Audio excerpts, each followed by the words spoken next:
여러분 안녕하십니까? 라디오 전망대 이용선입니다.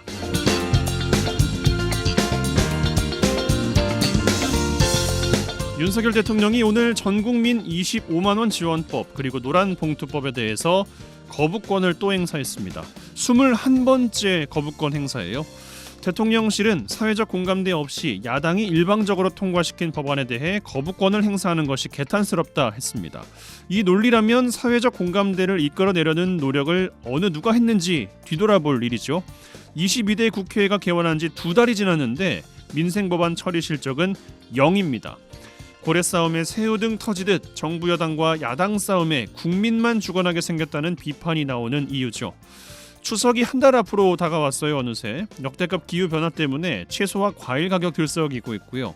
전세 사기를 당해서 피해 회복은 엄두도 못 내고 살아가는 사람들이 있습니다. 다음 달 정기국회에 돌아오면 국정감사 중심으로 또다시 국회가 격돌할 텐데 민생 법안은 또 미뤄지게 생겼습니다. 국민이 피해보는 시간이 길어지는 만큼 국민적 분노도 쌓여간다는 것 꼭 기억했으면 좋겠습니다. 오늘 라디오 전망대가 준비한 소식입니다. 지역 소식들 뉴스 브리핑 통해서 들어보고요. 매주 금요일 코너 민원 해결사 YMCA 토론 이어집니다. 잠시 후에 뵙죠.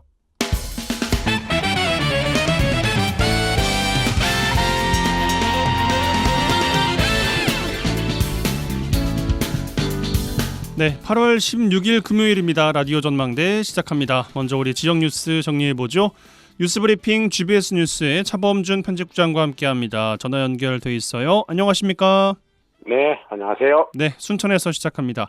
순천시 소각장 설치를 반대해온 주민대책위 순천시의회에 행정사무권 발동을 요청했는데 순천시의회에서 난색을 표명하자 불만을 표출하고 있어요. 네, 순천시의 공공자원화시설 건립에 반발하며 집회를 이어가고 있는 소각장 반대 범시민연대가 순천시의회 강영구 의장의 면담을 통해 행정사무권 발동을 요청했지만 시의장이 신중한 입장을 표명하자 불만을 표출하고 있습니다. 이 소각장 반대 대책위원회는 강영구 순천시의회 의장이 지역구 국회의원인 김문수 의원이 시의회에 행정사무감사권 발동을 위한 특위 구성을 권고했지만 이 강 의장이 지금 딴청을 부리고 있다는 입장입니다. 이 주민단체는 강영구 의장이 특위 구성에 소극적 자세를 취하고 있고 향후 두세 번 더 만나기로 약속을 했지만 당장 행정사무권 발동을 통해 소각장 설치에 대한 위법성 등을 시의회가 확인해야 한다는 입장입니다. 네, 행정사무권 발동에 소극적인 입장을 보였다고 하는 순천시의회 강영구 의장 입장이 있을 것 같습니다. 네, 시민연대 측은 순천시의회 강영구 의장 면담 과정에서 전남도가 주민청구로 실시한 감사에서 지적한 4가지의 위법사항을 설명하고 행정사무조사 특위 구성과 가동, 또 편성된 소각장 예산의 집행 중지, 향후 소각장 관련 안건의 상정 보류 등의 요구사항을 시의회에 전달한 것으로 알려지고 있습니다. 이 같은 주민단체의 요구에 대해 강영구 시의장은 해당 사안이 지금 소송 중이어서 시 집행부가 자료를 요구해도 내주지 않을 수 있고 또 소송에 영향을 미칠 수 있으니 행정사무조사권 발동이 조심스럽다는 입장을 주민들에게 설명한 것으로 알려지고 있습니다. 이 강영구 순천시의회 의장은 재판 결과가 나오기 전에는 주민단체가 주장하는 불법 여부를 의회에서 판단하기 어렵고 또 특위 구성도 절차상 쉽지 않다는 입장을 주민들에게 설명했고 또 시의회 상임위원회에서 시 집행부를 대상으로 관련 내용에 대한 질의를 통해 그 결과를 보고 차후에 다시 주민들과 면담을 진행하겠다는 입장을 밝혔습니다. 이 강영구 순천시의회 의장은 주민단체에게 노관규 시장이나 일부 시의원을 비판하는 내용이 포함된 시민연대층이 운영 중인 차량의 가두 방송이 시끄러우니 소리를 줄이거나 중단하고 또 시민연대에 진보당 등 정치권 사람들이 너무 많이 개입돼 있어 정치적인 오해를 받을 수 있다며 정치인 개입이 없었으면 좋겠다는 취지의 입장을 주민단체에 전달한 것으로 알려지고 있습니다. 이 강영구 의장을 면담한 반대 대책위 측은 이 강 의장이 노관규 순천시장의 입장을 대변하고 있다며 불만을 표출하고 있고 또 강 의장이 재판 결과를 지켜보자는 취지의 발언 역시 시의회 역할을 방기하는 것이라며 반발하고 있습니다. 예, 반대 주민단체로서는 시의장으로부터 원하는 답변을 듣지 못한 셈이죠. 시의회 소각장 설치에 대한 입장 추가적으로 계속 나올 것 같으니까 업데이트 해드리도록 하겠습니다. 자, 여수로 가겠습니다. 공설시장인 여수 학동의 쌍봉시장 상인들과 여수시 계약 종료에 따른 퇴거 문제로 갈등을 빚고 있다고요? 네, 공설시장인 여수시 학동의 쌍봉시장 상인들이 여수시에 이 코로나19 기간 동안 영업 손실을 입었다며 해당 기간만큼 계약을 연장해달라는 요청을 했고, 이에 대해 여수시가 법적인 근거가 없고 형평성 문제가 발생할 수 있다며 난색을 보이면서 갈등이 빚어지고 있습니다. 여수시 학동 쌍봉시장 점포 25곳 중 15곳의 계약 기간이 지난달 중순 만료되면서 이 마트 등 5곳의 점포는 퇴거했지만 10곳의 점포 상인들이 영업을 계속하면서 여수시와 갈등을 빚고 있습니다. 이 쌍봉시장의 점포 사용 기간은 지난달 7월 12일 5년 기간이 만료된 상태인데요. 이 상인들은 여수시와 계약을 맺은 지 몇 달 지나지 않아 이 코로나 사태가 발생해 장사를 제대로 하지 못했다며 이를 고려해 계약 기간을 연장해달라며 여수시의 퇴거 요구에 불응하고 있는 상황입니다. 이 상인회 측은 예상치 못한 코로나가 터져 장사를 거의 못했고 지금도 마찬가지로 어려운 상황이라며 3년만 더 계약 기간을 연장해달라는 입장인데, 여수시는 상인들의 상황은 이해가 가지만 계약 연장은 어렵다는 입장을 고수하고 있습니다. 상인들이 딱한 처지에 놓였는데 여수시에서 상인들의 요구를 받아들이지 못하는 구체적인 이유도 있겠습니다. 네, 여수시는 상인들의 상황을 감안해 재량으로 계약 연장을 할 수 있는지 적극 검토했지만 여러 가지 이유로 계약 기간 연장은 사실상 불가능하다는 결론을 얻었다는 입장입니다. 여수시는 계약 연장이 가능한지 여부를 적극 검토하기 위해 중앙부처의 유권 해석과 자체적으로 법률 자문을 해본 결과 코로나 사태로 인해 당시 폐쇄 명령이나 휴업 처리를 받았다면 그 기간 동안 연장이 가능하지만 단순히 영업이익이 나지 않았다는 이유로 계약 연장은 불가능하다는 입장입니다.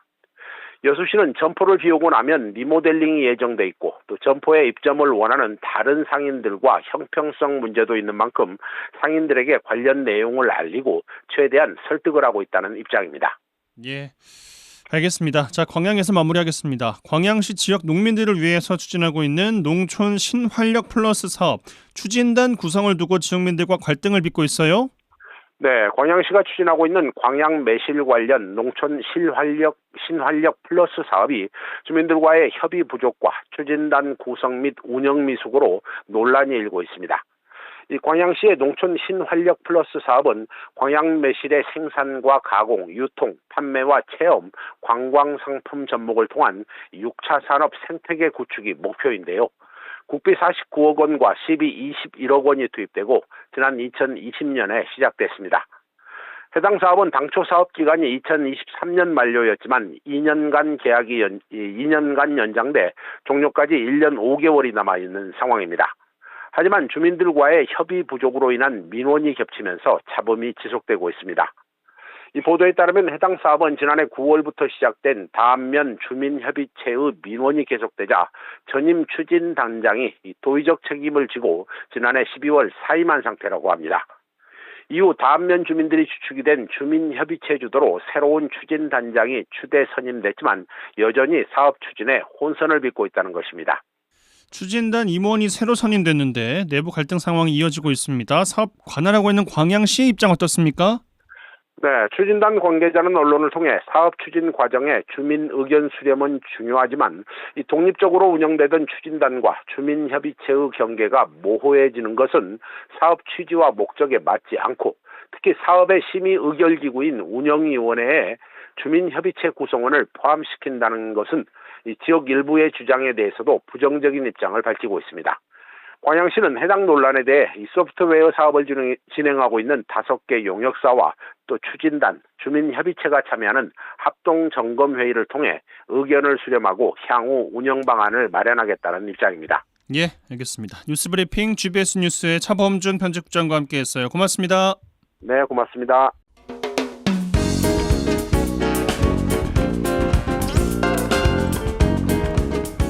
고충을 듣습니다. 라디오 전망대 민원 해결사. 네, 청취자 여러분들의 민원 해결해드리는 민원 해결사 시간입니다. 이미지 리포터 나와 계세요. 어서 오십시오. 네, 안녕하십니까? 네, 요즘에 연이어 발생한 전기차 화재 사고로 전기차 포비아, 공포증 확산되고 있다는 이야기 이번 주 전해드렸는데 수요가 줄어드는 것은 물론이고요. 지하 충전소, 지하 주차장 사용까지 제한되고 있다고 해요. 차주분들의 불편이 점점 가중되고 있는 모양새입니다. 네, 이 전국 곳곳에 지하 충전 시설을 놓고 갈등을 빚고 있습니다. 최근 인천 청라 아파트 지하 주차장과 금산 공영 주차 타워에서 잇따라 발생한 전기차 화재 사고로요. 이 시민들의 전기차에 대한 불안감이 커지고 있습니다. 예. 이 전기차 화재 건수를 보면 2021년 24건, 2022년 43건, 지난해 72건으로 매년 증가하고 있는데요. 전기차 수요가 늘어나는 만큼 화재 건수 늘어나는 겁니다. 예. 하지만 전기차 화재는 주차 충전 중에 배터리 결함, 과충전, 외부 충격으로 인한 기계적 결함, 또 셀 불량 등 다양한 원인이 존재하면서 이 사고 원인을 정확하게 알 수 없고 열폭주, 화재 진압에 어려움이 있어서 이 불안감이 더 커지고 있는 상황입니다. 네. 특히 인천 청라 아파트 지하 주차장에서 발생한 화재로 막대한 피해가 발생했는데 우리 지역에서도요. 전기차 지하 주차장 이용 제한이 확산하고 있다죠? 네, 일부 아파트에서는요. 지하 충전소에 대한 불안감이 커지면서 입주자 대표 회의를 통해서 이 지하 주차장 이용을 제한하고 지상 주차장만 사용하도록 하는가 하면요. 지상 주차장이 없는 아파트에서는 이 안전을 위해 지하 주차장 전기차 충전기는 사용을 자제하고 아파트 인근 공용 주차장에 주차를 해달라는 협조를 내놓기도 했습니다. 네. 네, 또 한 아파트에서는요. 이 지하 주차장에 있던 전기차 충전 시설을 모두 철거해서 지상에 다시 새로 설치하기도 했습니다. 그렇군요. 네, 이렇게 아파트에서 전기차의 지하 주차장 사용이 제한되면서 이 주민들의 의견도 분분한데요. 일부 주민들은 공동으로 사용하는 곳이니까 제한해서는 안 된다라고 하지만 대다수의 주민들은 안전을 위해 정부의 특별한 대책이 나올 때까지는 제한한 것이 맞다는 얘기가 하고 있습니다. 시민들 얘기 들어보시죠. 아니 그런 것은 별로 그래도 굳이 그렇게까지 할 필요까지는 없다라고 생각을 해요. 같이 자동차를 운전하는 사람들인데. 지하에서 그 누수같이 그런 상황이 벌어지면은 심각하죠. 인명피해까지 올 수도 있는 거고. 방송 보니까 보통 심각한 게 아니던데요. 그래서 저도 웬만하면 전기차 옆에는 차 안 돼요. 혹시 모르니까. 상황이 뭐가 어떻게 될지는 모르니까. 혹시 불이 나버리면은 피해가 크잖아요. 지하에가 있으면. 가능하면은 지상으로 올리는 게 맞다고 봐요, 저는. 좀 심각하다고 봐요. 지금 전기차 어떤 보편화가 좀 거의 돼가는데 거기에 따른 어떤 안전 시스템을 확보를 해놓고 하는 건지 그것도 좀 의심스럽고. 요즘에 아파트뿐 아니고요. 고층 건물의 경우에 지하 주차장, 주차 타워도 많습니다. 네. 이런 거 제한되는 것은 물론이고 여객선도 안 태우겠다 이러고 있잖아요, 지금. 네, 이 대형 병원이나 상가 건물 지하 주차장에 전기차 주차 금지라는 공지문이 하나둘 보이기 시작했습니다. 예. 대형 쇼핑몰이나 대형마트에서도 이런 제한이 적용되지 않을까 하는 우려가 나온 상황인데요. 또 여객선에서도 전기차 선적이 제한됐습니다. 최근 이 해양수산부에서는요. 카페리선 내 전기차 선적과 관련한 공고사항을 전달했는데요. 예. 공고사항에는 배터리 충전율 50% 미만 전기차만 선적할 수 있도록 한 내용입니다.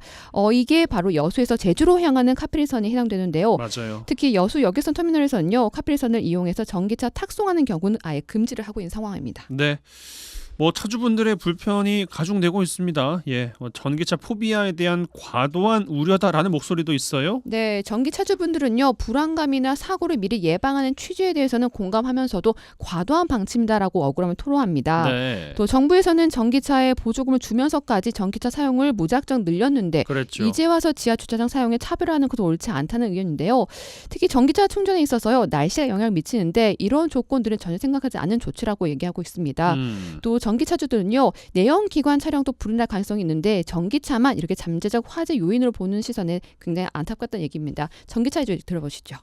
불난 걸 생각하면서 타는 건 아니잖아, 차를요. 요즘엔 또 지상 주차장이 많이 없잖아요. 얘는 요즘 다 지하로 보내는데 그걸 갑자기 그렇게 나오면 대책 없이 그냥 무작정 안 되면 우선 발현해 놓고 뭘 금지다 하던가 해야지. 이제 그냥 무작정 들어오지 마라 그러면 얼마나 억울하겠어요. 밖에 충전해도 위험하긴 많이 한 가지. 열받아서 그 중간에 끊겨버려요.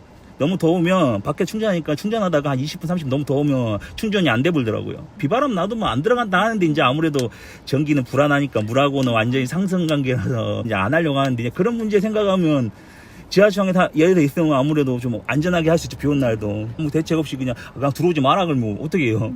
뭘 마련해놓고 해야죠. 솔직히 그거는 몇 세대 이상이면 전기 충전소 구비해야 되고 이제 막 마련돼 있는데 이제 갑자기 그런 식으로 나와버리 대책 없이 솔직히 말하면 대책 없는 거잖아요. 그럼 정부에서 이제 이렇게 대책 마련했다니까 뭐 어떻게 해달라는 등 뭐 말이 있어야 되는 말도 없고 그냥 알아서 해라 그런 느낌인데. 현재 인터넷상에서도요, 전기차 지하 주차 이용 제한에 대한 갑론을박이 벌어지고 있습니다. 이 커지는 전기차 공포에 대해 정부는 이 다음 달 초 전기차 안전 대책을 내놓긴 했는데요. 이 정확한 안전 대책이 나오기 전까지 전기차의 지하 주차장 이용에 대한 갈등은 쉽게 해결되지 못할 것으로 예상되고 있습니다. 예, 알겠습니다. 민원 해결사 이미지 리포터와 함께했어요. 고맙습니다. 네, 감사합니다.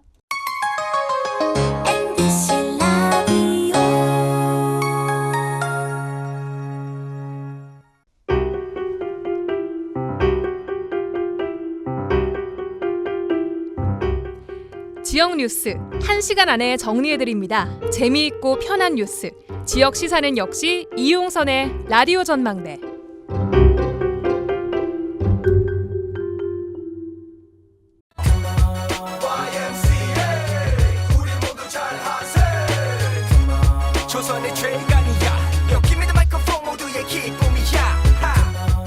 더 이상 짜고 치는 고스톱은 없다. 우리도 대본 없이 토론한다. 지역 대표 스피커 두 분과 함께하는 YMCA 토론 시간입니다.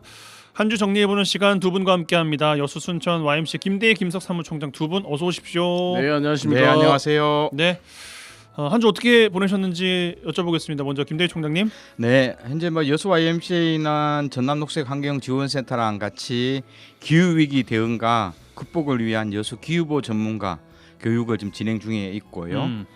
다음 9월 7일이 기후가 아닌 세상을 바꾸는 9월 7일 기후 정의 행동이 있는 날입니다. 그래서 여수에서도 지금 참가자를 모집하고 있는데요.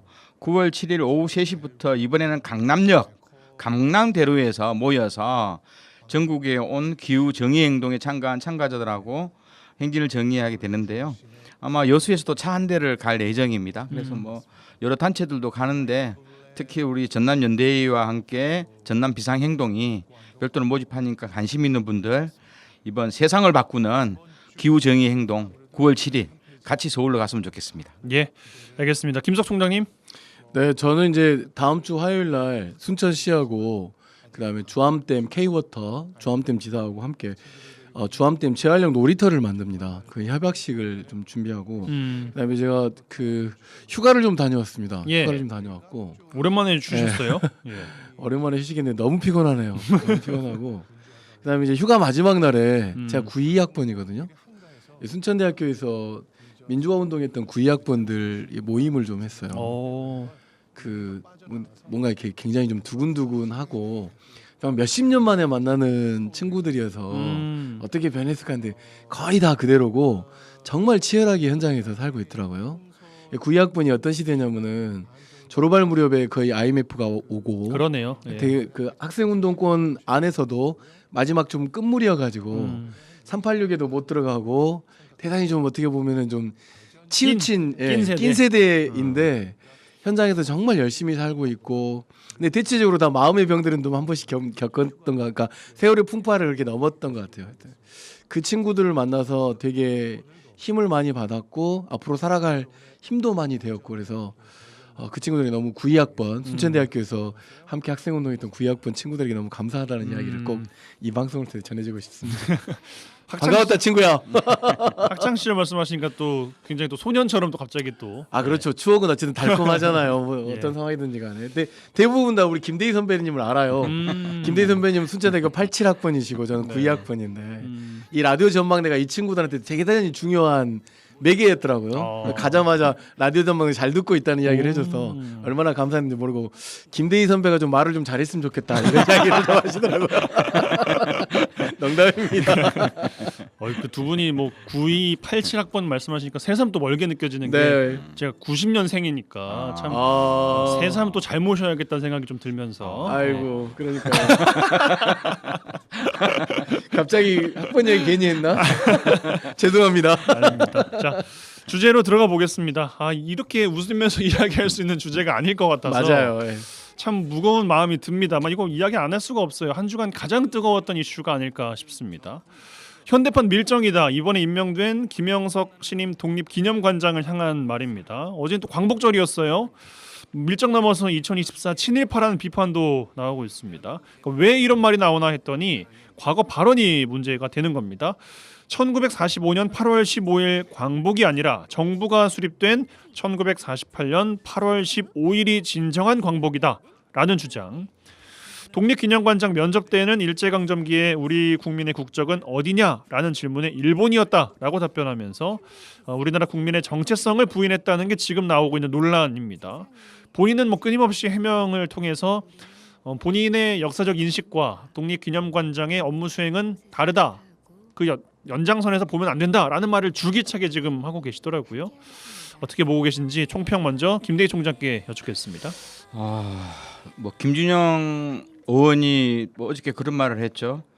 현재 이제 밀정들이 총동원되어서 새롭게 세상을 바꾸려고 하고 있다. 이런 말을 했고요. 어제 광복절 8월 15일 새벽 12시에 KBS에서 그 나비부인이라는 오페라 있죠.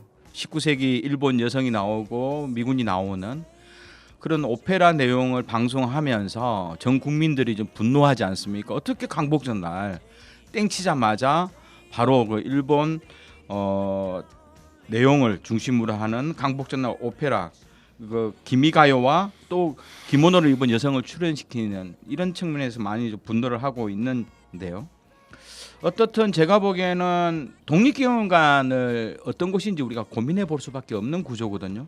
애국 선열들의 독립 정신을 기리고 국민들이 올바른 민족관이라든가 국가관을 형성하는 데 있어서 중심적인 역할을 하는 국가시설인데 이 기관이 다른 기관들은 뭐라 말하더라도 이 기관만큼은 애국 독립과 관련된 중요한 그런 정신을 고취하는 기관인데 어떻든 독립기념관장이 대놓고 친일 반민족 행위자들을 옹호하고 또 우리나라 헌법 전문에 명시된 대한민국 임시정부의 법통조차 무시하는 이런 행태는 제가 보기에는 결국은 인명권자인 윤석열 대통령의 근본적인 역사관, 국가관의 문제라고 저는 보는 거거든요. 근데 이러한 것들이 이승만 대통령부터 시작해서 어느 누구도 수구 보수 정권도 일제로부터 한거했던 강복질의 정신과 기념들은 어느 누구도 무시하지 않았는데 이게 깡그리 무시하는 흐름을 보면서 앞으로 2, 3년 동안 윤석열 정부 하에서는 치열한 역사적인 정체성을 놓고 아마 국민과 오히려 대통령과의 싸움이 시작되지 않았나 하는 느낌을 좀 가지고 있습니다. 최초로 정부 주도 행사와 그냥 민간에서 하는 광복절 경축식 행사가 또 분리가 됐다는 것 아니겠습니까? 네, 그렇죠. 이번에 보니까 최초래요. 네, 어저께도 보니까 국회의장도 참석을 하지 않았던 거고요. 강복회와 항일 독립 단체들 모든 것이 참여 안 했던 이런 행사는 저 처음 보거든요. 근데 이것을 당연하다고 생각하는 대통령이 문제인 거예요. 오히려 거기에 대해서 통탄을 하고 잘못을 인정하고 과도한 공격이라고도 그러죠. 표현을 하더군요. 이거 어찌 갈지 모르겠네요. 심지어 민생으로 먹고 살기도 힘든데 무슨 건국절 논란이냐 이러면서 논란은 당사자가 일으켜놓고 다른 사람들이 만든 게 아닌데 대단히 하여튼 충격적인데 어차피 저한테도 물을 것 같아서 이어서 받아서 이야기하면 바로 주시죠. 독립기념관 법이라는 게 있어요. 독립기념관 법에 이런 게 있습니다. 외침을 극복하고 민족의 자주와 독립을 지켜온 우리 민족의 국난 국복사와 국가 발전사에 관한 자료를 수집, 보존, 전시, 조사, 연구함으로써 민족의 정체성을 확립하는 곳이 독립기념관 법의 제1조 목적에 나와 있는 겁니다. 그럼 독립기념관 관장이라고 하는 사람은 결국은 이 목적을 지키는 사람이어야 되잖아요. 그런데 되게 이제 놀라운 것은 이 김영석 독립기념관 관장의 논란이 일으키고 나서 역사학자들이 48개나 되는 대한민국에 있는 역사학회가 모여가지고 이 독립기념관 관장의 사퇴를 촉구하는 성명을 발표했는데 되게 놀라운 것은 이 김영석이라고 하는 사람을 어떤 역사학자도 모른다는 거죠. 그러니까 역사적 이런 관련돼서 전혀 언급도 없었던 그러니까 그야말로 자격 미달인 사람을 드러내가지고 독립기념관 관장을 시켰다는 거예요. 누가? 윤석열 정부가 이 기념관장을 시켰다는 것이죠. 그러니까 무슨 이야기냐면 아예 작정을 하고 역사를 왜곡하려고 하는 세력들이 지금 굉장히 많이 드러나 있잖아요. 독립기념관 관장뿐만 아닙니다. 뭐 한국학연구원도 마찬가지고. 예. 최근에 외교부 장관은 그 사도광산 등재와 관련해 가지고 묻는 국회의원 질문에 한풀이, 그러니까 강제징용, 강제노동이라고 들어가는 것이 한풀이 국민의 한풀이용이냐 뭐 이런 논란을 일으키지 않는가 하면 독도와 관련된 데서는 분쟁 지역인 것처럼 그러니까 이게 무슨 이야기냐면 분노하지 않을 수 없는 것은 이미 논쟁 자체가 역사적 사실로 끝나버리고 1945년 이전에 해방된 이후로 끝나버린 일을 다시 드러내가지고 국민을 모욕시키고 있는 것이 지금 이 정부 주요 관료들이 하고 있는 짓이고 그중에 정점은 이 김영석 신임 독립기념관 관장의 임명이지 않느냐라고 볼 수밖에 없을 것 같습니다. 근데 이제 김영석 관장이 김영석 씨라고 해야 되겠네요. 어차피 이제 친일 매국과 관련되어서 국민적 분노를 그대로 받아안는데 당당하게요. 그 취임식 첫 일성이 친일 인명사전에 수록된 인사들 가운데 결국 억울하게 친일로 매도되는 분이 없도록 문제를 제기할 거다. 그럼 결국 독립기념관이 친일파들 신분 세탁을 해주고 반민족 행위로 옹호해주는 기관으로 가겠다는 것이니까 이건 있을 수가 없는 일이죠. 있을 수가 없는 일. 아니, 민생으로 참 먹고 살기 어려워 죽겠는데 왜 이혼 이야기를 저희가 다뤄야 하는지도 참 답답한 실정인데 뭐 어떻게 이거 정리를 하면 좋겠어요, 김석 총장님? 저는 이건 정리가 필요한 게 아니고 국민과의 불필요한 어떤 이념 논쟁을 드러내서 지금 현재 정부에게 그 김건희 관련된 뭐 명품백이랄지 이런 것들에 대한 것을 관점을 돌리려고 하고 있는 거라고 하는 정치적 해석이 있을 수 있겠으나 근데 굳이 이렇게 국민을 모욕시키면서까지 드러내는 것에 대해서는 저는 이제 이 정부의 성격이 그대로 드러난다고 생각하는데 그런다고 그게 잠잠해질 이슈는 또 아닌데 말이에요. 그러니까 이 정부의 성격이 그대로 지금 드러나고 있는 것 같아요. 그러니까 친일 정부인가요? 뉴라이트 정부인가요? 라고 하는 것을 국민들에게 지금 심어주고 있는 것이지 않나라고 생각이 들고 저는 이제 어제가 광복절이었잖아요. 광복절에 뭘 할까 하다가 그 요즘 어디 OTT 방송에 히틀러와 나치라고 하는 방송이 있습니다. 그거 봤는데 다들 아시겠지만 니른베르크 국제 그 사법재판소에서 이 나치의 만행에 대해서 재판을 하잖아요. 근데 결국 그 이 나치들은 그 국제 군사 재판에 올라갔지만 일본은 그런 적이 없잖아요. 그러니까 이런 일들이 계속 반복되고 있는 거라고 생각해요. 그건 지나버린 과거를 어쩔 수 없는 거지만 어쩔 수 없다고 내쳐놓는다 하더라도 지금 현재를 살고 있는 사람들에게 우리나라 헌법에 이렇게 돼 있습니다. 3.1운동 이후에 수립된 임시정부를 계승한 것이 우리 헌법 전문에 나와 있기 때문에 이런 것들을 자꾸 국민들로 하여금 국민을 모욕시키는 사람들은 법으로 만들어가지고 지금 이 현 시대에 현대판 밀정들, 현대판 친일파들을 반드시 처벌할 수 있는 법률을 만드는 것으로 국민의 기대를 좀 만족시켜주는 것으로 국회가 역할을 해야 된다. 그렇지 않고는 설마 그런 법까지 이 윤석열 정부가 거부권을 행사하지 않을 거라고 보여지고 그렇게 법적 제도적인 건 정비하는 것으로 좀 정리될 필요가 있다고 생각됩니다. 네, 국회 말씀하셔서 그런데 그 정부의 인사 관련해서 한 가지만 또 더 짚어보면 뭐 인사청문회랄지 고위 인사들 아니면 현안 질의랄지 그 하는 답변들마다 광복절과 건국절 논란이 있기 때문에 답변을 시원하게 못한다라는 이야기를 줄기차게들 하고 계시잖아요. 이건 어떻게 도대체 읽어야 되는 겁니까? 김대희 총장님? 현실적으로 이제 건국절, 광복절 내용 나오면서 그냥 맞춰주는 건지 아니면 진짜로 이렇게 생각하고 있는 분들이 똘똘 뭉치고 있는 건지 실제로 윤석열 정부에서는 이번 그 김명석 씨 이거 김명석 관장의 논란도 마찬가지지만 결국 48년 8월 15일을 건국절로 하는 것이 이 사람들의 일관적인 입장이고 정부 기관장으로 간 사람들 뭐 장관이라든가 기관장 간 사람들도 공개적 석상에서 일관적으로 주장한다는 것 자체가 의심스러운 거예요. 그러니까 실제로 그런 건지 아니면 뭐 그냥 맞춰주려고 하는 건지도 궁금하더라고요. 근데 이제 이 사람들의 주관된 입장들을 그동안 몇 년 동안 보면요. 실제로 그렇게 생각을 하고 있고 정부 요직에 장관이라든가 공식적 기관장으로 있으면서 이것을 아예 말뚝을 박겠다는 생각을 노골적으로 가지고 있는 거예요. 윤석열 정부에서는 이걸 역사적으로 새로운 주류로 만들어서 그동안의 일제 식민지하에서 독립운동했던 모든 것들을 뒤집어 엎겠다는 것은 노골적인 입장으로 가지고 있더라고요. 저는 좀 다른 관점인데 윤석열식 새로운 하나회가 아닐까 싶어요. 아. 서울에 보면 전두환이 하나회 신입회원을 모집하면서 자기 의자에 앉히면서 네가 하나회고 내가 하나회다라고 하는 것처럼 고위 관료들을 임명할 때 혹여 이런 것들에 대해서 물어보고 자기들만의 어떤 뭔가 이너서클을 만들기 위한 것은 아니었나라고 하는 것이 그냥 권력 중심으로 하나 사고하는 거고, 두 번째는 이 뉴라이트라고 하는 것이 방금 이제 사회자가 이야기했던 것처럼 1948년 8월 15일을 건국절, 그러니까 이날이 건국절이다. 대통령을 뽑고 우리가 처음으로 이제 한 거니까. 근데 우리 헌법에 어떻게 되어 있습니까? 1919년 3월 1일 3.1 운동을 계승한 임시정부부터 보는 거잖아요. 그렇죠. 그러면 이것과 이것을 달리 본다라고 하는 건 뭐냐면, 이 김영석이나 이런 뉴라이트 사람들은 1919년에 뭐예요? 식민지였어요, 우리가. 그렇죠. 그러니까 식민이었죠. 우리는 일본 식민이 그때 일본의 식민이었다는 거죠. 그러니까 어떤 사람들의 마음과 관점이 1948년 8월 15일로 돼 있으면 그동안에 어떤 국가 안에서 모든 권력을 누리던 친일 세력들이 건국한 주체가 되는 거지만, 1919년 3월 1일 임시정부 개성을 한다라고 하면 독립운동했던 사람들이 이 건국의 주체가 되는 거기 때문에 하하.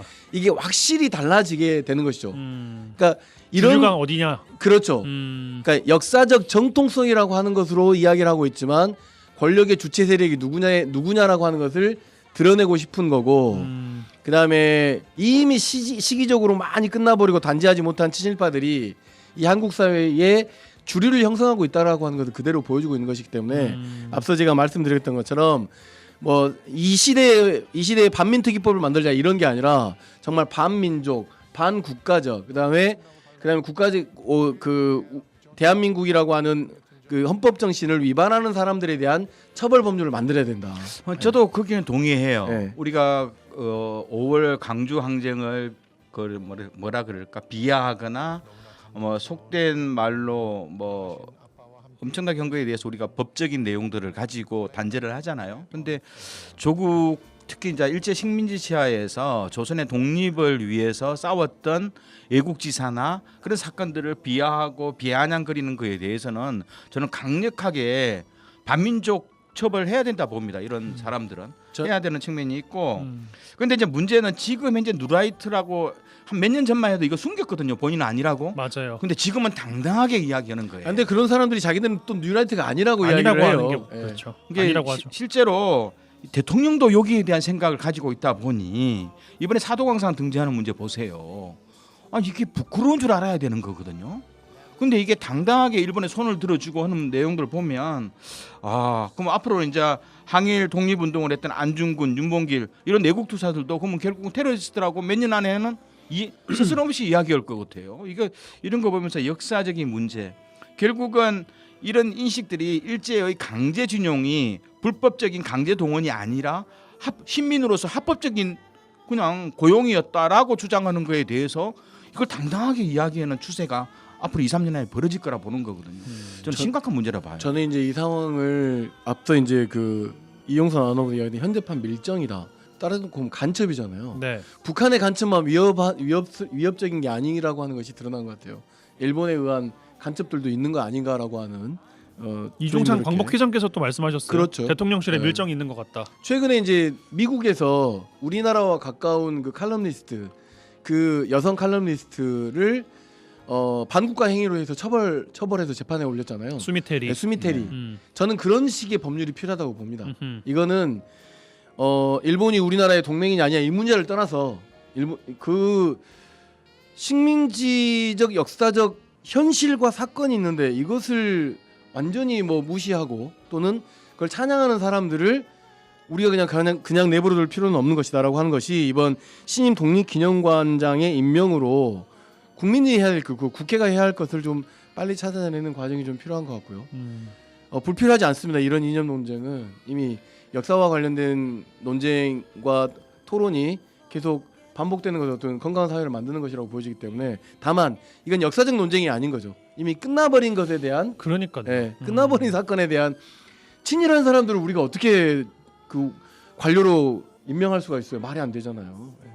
70년 전으로 갑자기 돌아가 버린 것 같은 느낌이 들어서 참 이게 뭐 하고 있는 건가 싶은 생각도 들던데, 또 한 가지 그 식민지대 이제 말씀하셨으니까 수탈을 수출로 미화를 하고 정말 그렇죠. 위안부를 성매매, 자발적 성매매라고 이야기를 하고 그때 그들이 받았던 뭐 돈 액수가 이게 뭐 말이 되는 액수냐라고 이야기하면서 그리고 또 그에 이어서 우리나라 곳곳에 있는 소녀상에 철거를 하는 뭐 시민 행동 뭐 이런 시민 단체가 또 있으면서 그저께 또 항의 집회를 또 했다는 거 아니겠어요? 맞불 집회를. 와, 참 보면서 뭔가 피가 거꾸로 솟는 느낌이라고 해야 될지 뭐 어떻게 이거는 또 이해를 해야 되나 싶은 생각, 답답한 생각이 좀 들더라고요, 김대희 총장님. 근데 이제 실제로 이걸 보면 외교부라든가 그리고 뭐 독립관장뿐만 아니라요. 교육부 장관도 마찬가지고요. 근데 이런 것들을 은근히 인정해버리는 추세로 가는 것이 문제인 거예요. 그러면 이때 대통령이 어떻든 여기에 대해서 단도리를 치면서 국가의 정체성이 어떻게 갈 것인지를 한마디라도 해야 되는데 전혀 안 하고 있거든요. 묵인하고 있다는 느낌이 있는 거거든요. 그럼 아까도 이제 건국절 이야기 나왔잖아요. 1919년 3월 1일을 기본적으로 3.1 독립 정신을 기본으로 우리나라는 법통을 가지고 임시정부 법통을 가지고 있는데 이게 48년 8월 15일로 가버리면 일본 제국주의 식민으로서 살아가는 것을 응당 당연화시켜 버리고요. 새롭게 정부를 만들었던 48년 8월 15일을 새로운 국가의 시작일로 만들어 버리는 이 행태는 결국 일제 식민 지배의 36년 동안 식민 지배를 이겨내기 위해서 목숨을 걸고 싸웠던 자랑스러운 대한민국 독립의 역사를 깡그리 부정해 버리면서 일본 제국주의 식민의 역사를 자랑스럽게 여기는 이런 어처구니없는 세태를 대통령실과 그리고 일부 이렇게 왜곡된 시각을 가지고 있는 장관들을 중심으로 이걸 당연시하는 세상이 과연 올바른 것인지, 그럼에도 불구하고 국민의 30-40%는 여전히 이걸 박수치고 지지하는 현상이 저는 개탄스럽다고 보는 거죠.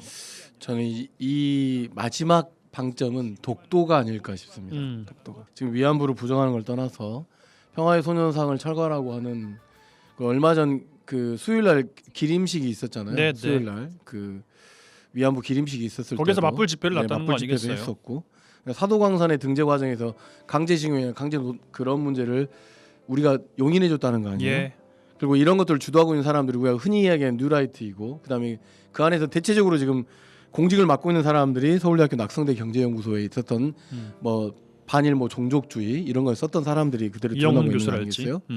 결국은 이제 뭐냐면 내년도 정도 되는 시점에서는 독도를 일본과 공유하겠다. 그 목적과 이유가 중국과 북한의 어떤 군사적 이 어려움을 한미일 동맹 과정에서 독도를 공유하겠다라는 방식으로 아마 발표를 해도 국민들이 이제 어느 정도의 뭐라 해야 될까 이 친일, 반민족적인 그다음에 현대판 밀정 행위들을 계속 눈으로 보고 가는 데서 충격을 받지 않고 이 정부는 충분히 그러고 남을 거야라고 하는 것을 인정하기 위해서 그렇게 하고 있는 건 아닌가라고 조심스럽게 생각해 보면서 이 역사적 논쟁이 과거의 이야기가 아니라 제가 하고 싶은 이야기는 미래의 이야기라는 거예요. 독도는 우리 땅인데 나중에 미래에는 독도는 일본과 우리나라 땅이 될 가능성이 상당히 높은 거고, 미래의 위안부는 지금 일본이 이야기한 것처럼 그다음에 이런 뉴라이트 사람들이 이야기하는 것처럼 뭔가 일본 식민 지배에서 겪었던 어떤 그 한민족 민족의 어떤 굉장히 치열한 정말 말도 안 되는 행위가 아니라 그냥 자발적으로 끌려간 성노예로 스스로가 이렇게 침탈한 뭐 성매매 행위자로 기록될 가능성이 상당히 높기 때문에 이건 과거의 논쟁이 아니라 미래에 대한 투쟁이기 때문에 이 역사적 논쟁에 대해서 역사적 이 문제와 관련해서 한치의 양보도 해서는 안 되겠다라고 하는 그런 어떤 오늘 방송하면서 제가 그런 각오를 갖게 되네요. 네. 그 어제 있었던 그 정부 주관 행사 윤 대통령의 메시지에 조금 주목해 볼 필요가 있을 것 같은데, 광복절인데 느닷없이 통일 관련된 이야기를 쏟아냈어요. 뭐 자유 통일 이 키워드를 굉장히 밀고 있는 이번 정부잖아요. 뭐 통일 독트린이라고도 불리던데, 뭐 통일 메시지, 뭐 또 탈북민에 대한 강조, 이 연결점은 어떻게 이해를 해야 되겠습니까, 김대희 총장님? 그동안의 대한민국의 통일, 남과 북의 한반도 통일의 대원칙은 통일부 홈페이지에 공식적으로 나와 있거든요. 예. 남과 북의 평화적 통일이고 연방제에 근거한, 그죠? 자주적이며 평화적인 통일론을 정확히 명시하고 있어요. 이것은 노태우 대통령부터 시작했어요. DJ 정부 때부터 시작해서 김영삼 그리고 이명박 뭐 전부 다 현 정권들이 다 인정했던 하나의 평화적이고 그리고 남과 북의 자주적이며 서로의 차이를 인정해 주면서 통일로 가는 연방제 통일안들은 통일부 홈페이지에 정확히 기록되어 있습니다. 그런데 문제는 현재 통일 독트린으로 나왔던 8월 15일 날 윤석열 대통령의 입장은 북한이 그냥 멸망해서 죽어나가는 전쟁을 통해서라도 북은 존재는 인정하지 않으면서 남한 우위의 일방적 통일론으로 가버리는 거거든요. 뭐 그동안에 우리는 노태우 대통령부터 시작해서 DJ 김영삼 정부가 이걸 몰랐습니까? 결국은 민족의 멸망뿐이 아니기 때문에 어떻든 남과 북의 차이를 인정하면서 합리적이고 서로의 체제를 인정하는 연방제적 통일한 방안을 유일하게 모든 정부들이 보수와 진보를 떠나서 합리적으로 했던 이유는 극단적인 무력적 충돌이 한민족의 멸망이라는 것을 인식하고 현실적이라는 거죠. 평화적 통일을 주장했었는데 결국은 무력적 통일도 상관없다라는 뉘앙스를 깔고 있는 거거든요. 북한의 멸망만을 전제로 하는 통일론은 상당히 위험한데요. 그러면 결국은 북한을 억제하기 위해서 역사적인 문제, 영토적인 분쟁 대상이 일본하고도 손을 잡겠다는 거예요. 100년, 200년 동안 어떻게 보면 일본 오면 자다가도 일어나는 우리나라 국민들 앞에서 일본하고 손을 잡더라도 북한을 몰아내고 한반도 전체를 남한 중심으로 통일하겠다는 생각이 아마 일본을 더욱더 가까이 끌어들이고 한미일 안보 강화가 그런 측면이겠죠. 그렇죠. 한미일 군사 동맹은 결국은 한미일 군사 동맹이라는 건 없어요. 없는데 결국은 윤석열 정부에서 한미일로 가는데 경제적 군사적 통일은 내가 보기에는 하나의 이유처럼 정치 군사적인 단일화거든요. 나 이건 상당히 위험한 일이라고. 김석 총장께 1분 드리고 마무리하겠습니다. 한미일 동맹이라는 말은 없는 건데 자꾸 그런 말도 이제 아주 일반화돼가고 있잖아요. 마찬가지로 지금 이 정부가 지금 맞고 있는 이야기 중에 하나인데 지금 당장 전쟁이 일어나도 그 이상한 상황이 아니라고 하는 것을 지금 미래학자들과 역사학자들이 이야기하고 있고 이게 뭐 중국, 북한, 뭐 한국, 뭐 미국, 뭐 일본 이런 관계를 떠나서 정말 몇 년 전만 해도 얼마나 좋은 분위기였습니까? 우리가 한반도 내 평화적 분위기가 대단히 좋았는데 지금 그 뭐 윤석열 정부 들어와가지고 지금 굉장히 좀 자극적이고 서로 민족 간의 관계가 아니라 이제 국가 간의 관계다라고 하는 식의 어떤 그 극단적 대치를 지금 이뤄가고 있는 상황에서 일방적 통일을 이야기하고 있는 것은 북을 좀 자극함으로 인해서 뭔가 이렇게 정치적, 경제적 어려움에 처해 있는 본인의 어떤 지금 현재 정권의 상황을 극복해보고자 하는 건데 어느 누구도 많은 사람들이 윤석열 정부의 이야기에 귀 기울여 듣지 않는다고 통일 독트린이라고 본인은 좀 설명을 했겠지만 지금 현재 이 상황에서 지금 그런 것들이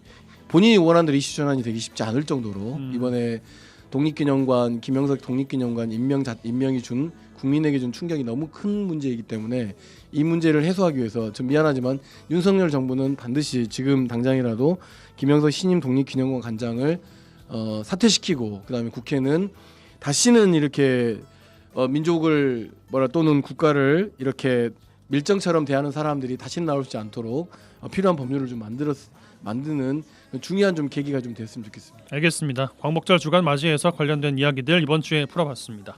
여수 순천 YMCA 김대희 김석 사무총장 두 분과 함께했어요. 두 분 고맙습니다. 네, 감사합니다.